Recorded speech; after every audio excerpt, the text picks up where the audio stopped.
Welcome back to another video on the GT500. I wanted to go over a few updates real quick on basically why the car has been so much slower than it has been in the past. Not huge marginally slower, but I do kind of want to go over a couple things with you guys and let you know what's up. All right, so I've been racking my brain about this. We watched the past couple of videos. The car, since we got it tuned and everything, has been mile an hour slower than our personal best. Now, a couple of things I wanted to hit on with that. So essentially what happened was the old setup, old tune-up, didn't talk to the tuner or know them personally by any means. It was tuned up in North Carolina. Pro Dyno, I think it might be South Carolina, not 100% sure, one of those two. It's like right in the border. But up at Pro Dyno, and it was tuned for 100 octane race gas. So what that means, timing was set very aggressive in the 22 to 23 degree range, and I was running at 93. So the way it survived when I first got it, I was running a 3-inch pulley, and it kept boost pretty low. It was only about 14 to 15 PSI, and she was lived. 93, did pretty good. Then went down to the 2.7 pulley, and the 2.7 up boost to about 17 PSI. And when we were hanging out there, I would run pretty much religiously run octane booster if I was going to run this car hard, knowing that it had a bunch of timing in it. And that is pretty much where all our power came from and went. So the new tune-up is tuned for 93. I don't have race gas. I didn't buy race gas. I can ask for it down the road. Not quite ready to make that leap yet just due to cost. And also I have a lot to learn in this car at its lower power level. So we did the cams. That should have picked up roughly 40 to 50 horsepower. But that went right out the window because we're running 93. So essentially what happened was timing is now set at a peak of 19 degrees, and that's with like premium cold air. So it's not a 19 degrees the whole ramp either. It's a 19 degrees at the very top of the RPM range. So pretty much what happened was timing is now significantly dropped. At the drag strip with the hot air and everything, we've been seeing around 16 degrees through fourth gear. Now with the ice tank, I went ahead and data logged, you saw last video, and we were seeing 18.5 degrees. So brought up timing a little bit just with air, better air quality. So it's been a huge kicker. The DA has been bad. But the main thing is the tune-up is a lot safer in it now. So what does that mean? So on 93 octane, you only have a certain amount of knock resistance. The timing will essentially, the more timing you add, the more prone it is to knock and have detonation. So you can kind of peak out your timing on pump gas, from my understanding, around 17, 18 degrees conservatively. That's going to live a long life, not have knock, not beat up your rods and bearings, and not blow up your motor.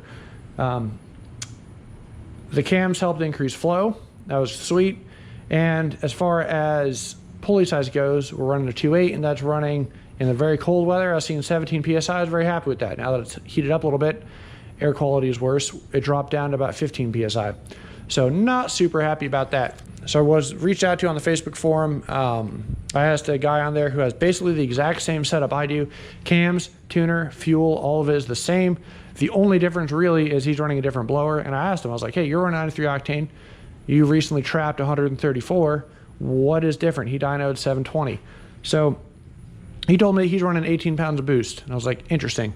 So after going back and forth with him, awesome older gentleman, him and another buddy, they sent me out a 2.6 pulley. This is a 2.8, which is right over here. It just came in the mail, and that is this guy's 3-inch for reference, the 2.6. So a little smaller. I went ahead and got rid of the Super Party pulleys, the 2.4, because I don't have the octane to run that, and honestly I don't know if I ever do want to push the car that hard.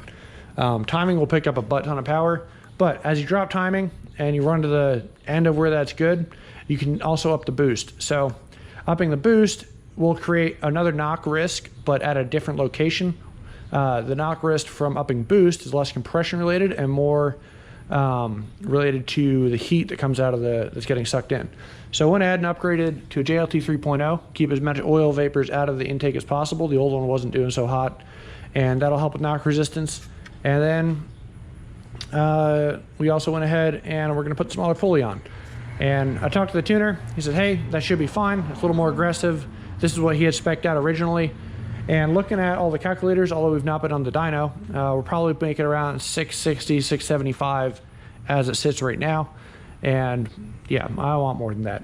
So we're gonna go ahead and put on the smaller pulley pretty soon here and do some testing. Pretty much all I gotta do is put it on, log it. If everything looks cool, sweet. He said there's a potential it'll pull more timing out as it sees the load go up on the motor. So if it does do that, he can send a revision. If not, then we're just gonna send it and we should be good. I was originally gonna go to the track today. That's what today's video is going to be on. But track got rained out. See, it's super rainy. But now we got poured down the other day, so probably the asphalt's still messed up. But it is what it is. So I just wanted to give you guys a little update and kind of show what's going on with the car. So that's gonna up my boost, but let me tell you that first. First two things that drop boost: headers drop boost and cams drop boost. Does not drop power, but it does drop the boost, which is why we dropped basically about a PSI. The 2.7 was making 17 PSI, and we went up one size, so 2.8, that'll drop 1 PSI, and then the cams drop a PSI, so that's why we're at 15, which is about right. With better DA and better air, your boost will go up just a little bit, air quality. Talking about every 1,000 feet or so, you get a little bit more, a little less. So it's, interesting. Anyway, better flow, better power. But running 18 pounds is where we're gonna go ahead and target at. And remember, we're running 10% lower, so that affects things. So if it wasn't a 10% lower underdrive pulley or overdrive pulley, my bad, overdrive, you probably could have run maybe a 2.5 or a 2.4, but we are, so that's where we're going, 2.6. On a non-modified motor and this supercharger, that would be an equivalent of around 20 to 22 PSI. You gotta think of around 18, right? Add one back for no headers, add one back for no cams, that's 20. And then the overdrive balancer not being there. So yeah, it would have been about 20 PSI, give or take a little bit. So we are pushing this motor pretty hard. And after talking with the tuner and everything, like I said, should be pretty safe and just fine to run. Just a little bit more on the aggressive side, which is what I want for my goals. I want to be able to hit that 135 trap speed is my personal goal. And that should put us back in the sixes for the 60 to 130 time. That's the other thing that's kind of bugging me. 775 or something like, I think we were at 7.72 seconds or something. I gotta double check the time slip last couple videos. But yeah, I want the car faster than that. So that's where we're at. The very next step, if we want to go any further, would be to do a race gas. And I have been looking into that, but man, crap's expensive. I get it, it's for safety, but if I don't need the power, maybe not. But race gas is running about 14, 15 bucks a gallon. And the problem is shipping. I don't know of a local place that sells it. So it goes up to like, I'm trying to think, probably up to, it was like 700 or 800 bucks for a barrel. And then plus shipping is you're looking at $1,000, 55 gallons. So that's a little bit pricey, and it's about 80 bucks to 100 bucks for just a 5-gallon pail. With how this thing sucks down fuel, that'll last maybe a drag session if we're lucky. So pretty much what's gonna happen, we're gonna go ahead and put the pulley on. I'm gonna do dialogue off camera and all that stuff. If everything checks out, we'll continue running octane booster just for safety. But yeah, that's pretty much it. So I want to give a little update where I'm at with everything. The main thing with upping the boost and to be careful about, in the old setup, it could have been dangerous because our cooling sucked, to be honest. IATs were getting pretty hot. With the ice tank, and we use it with caution, I think we should be good to go. That's the other safety measure that's thrown in there to kind of counteract the extra heat from more boost. So thanks for watching, guys. I'll see you in the next one, and take it easy.